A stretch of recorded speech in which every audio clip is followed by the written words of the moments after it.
নমস্কাৰ আপোনালোক সকলোকে পুনৰবাৰ স্বাগতম জনাইছো মই মজিদ বন্ধুসকল লগতে চাওক আজি সন্ধিয়াৰ 7টা গুৰুত্বপূৰ্ণ খবৰ প্ৰথমটো খবৰ ৰাজ্যত আৰম্ভ হ'ল অসমীয়াৰ বাপতি সাহন হেপাহৰ ৰঙালী বিহু আৰু আজি হৈছে গৰু বিহু গধুনক নুৱাই ধুৱাই শ্ৰীবৃদ্ধি কামনা ৰাজ্যবাসীৰ সদিয়াৰ পৰা ধুবুৰীলৈ উখল মাখল পৰিৱেশ আজি গৰু বিহু ৰাজ্যজুৰি গৰু বিহুৰ উচা উদ্দীপনা লাও বেঙেনা খুৱাই গৰুৰ শ্ৰীবৃদ্ধি কামনা চহা অসমীয়াৰ আৰু পুৱাতে মাহ হালধিৰে গৰুক নোৱালে ধোৱালে ৰাজ্যজুৰি ৰঙালী বিহুৰ ব্যাপক উচা কুলি কেতেকীৰ মাতেৰে প্ৰাণচঞ্চল প্ৰকৃতি আৰু ঢোল পেপাৰ মাতত উখল মাখল অসমীয়াৰ মন পৰৱৰ্তী খবৰ নিমাতী মাজুলী অফলামুখ ফেৰীত পুনৰ ভয়ংকৰ অঘটন এইবাৰ চলন্ত ফেৰীত সোমাল পানী আৰু তাৰ পিছতে যাত্ৰীৰ মাজত হাহাকাৰ পৰিস্থিতি নিমাতীৰ পৰা মাজুলীমুখী ফেৰীত ভয়ংকৰ অঘটন আহি থকা অৱস্থাতে এছবি চেনিমাইত সোমাল পানী ফেৰীখনত পানী সোমোৱাত যাত্ৰীৰ মাজত লাগে হোৱা ধোৱা যাত্ৰীখনত উঠে কান্দনৰ ৰোল পুৱা 7:30 অফলামুখ অভিমুখে আহিছিল এই ফেৰীখন পাছত অন্য ফেৰীৰে উদ্ধাৰ কৰে এই যাত্ৰীসকলক ফেৰীখনত আছিল 80জন যাত্ৰী 26খন বাইক আৰু 4খন চাৰিচকীয়া বাহন পৰৱৰ্তী খবৰ বিহুৰ বতৰত ৰাজ্যৰ হাজাৰ হাজাৰ কৰ্মচাৰীক অসম চৰকাৰে দিব নোৱাৰিলে দৰমহা লগতে মুকুলাই নিদিলে একাংশ ঠিকাদাৰৰ বিল আৰু ইয়াৰ পিছতে ৰাজ্যজুৰি তীব্ৰ প্ৰতিক্ৰিয়া ৰঙালীৰ বতৰত ৰংহীন হৈ ৰল ৰাজ্যৰ বহু পৰিয়াল বিহুৰ বতৰত হিমন্ত চৰকাৰে মুকুলাই নিদিলে একাংশ ঠিকাদাৰৰ বিল লগতে ৰাজ্যৰ হাজাৰ হাজাৰ কৰ্মচাৰীক দৰমহা দিব নোৱাৰিলে হিমন্ত বিশ্ব শৰ্মাৰ চৰকাৰে মাহৰ 10 তাৰিখে হিতাধিকাৰীক ধন দিয়া চৰকাৰে বিহুৰ সময়ত দৰমহা নিদিলে 15,000 টিউটৰক বিহুৰ পূৰ্বে পৌৰ নিগমৰ 6,800 কৰ্মচাৰীয়েও নাপালে দৰমহা বিহুৰ বতৰত দৰমহাৰ পৰা বঞ্চিত হৈ ৰল কৃষি বিপণৰ 7 কৰ্মচাৰীও আৰু এই খবৰ বিয়পি পৰাৰ পিছতেই ৰাজ্যজুৰি সৃষ্টি হৈছে তীব্ৰ প্ৰতিক্ৰিয়াৰ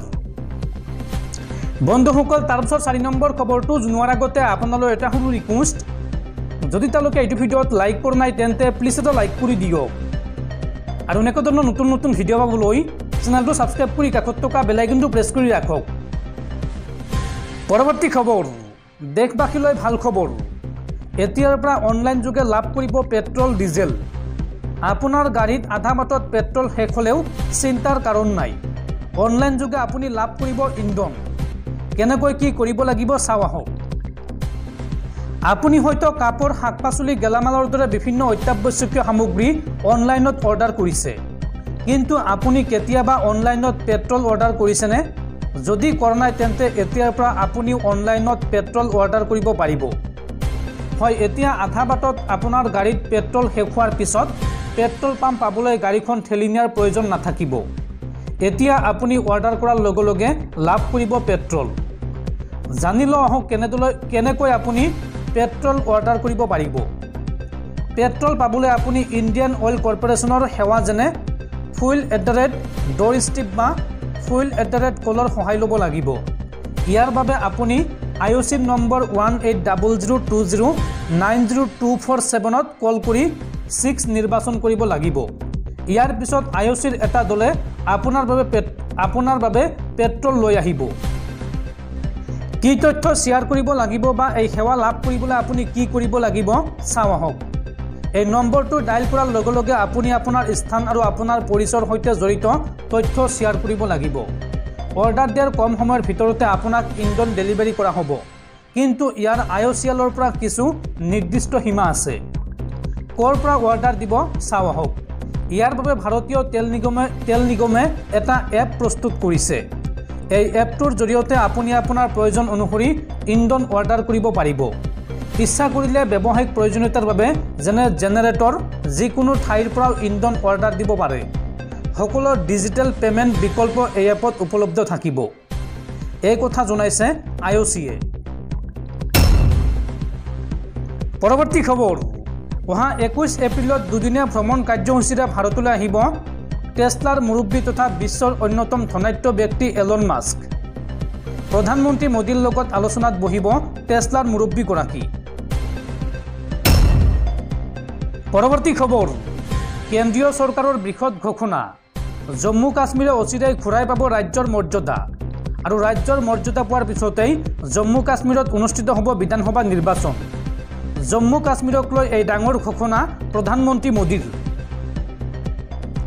জম্মু কাশ্মীৰক লৈ প্ৰধানমন্ত্ৰী নৰেন্দ্ৰ মোদীৰ ডাঙৰ ঘোষণা।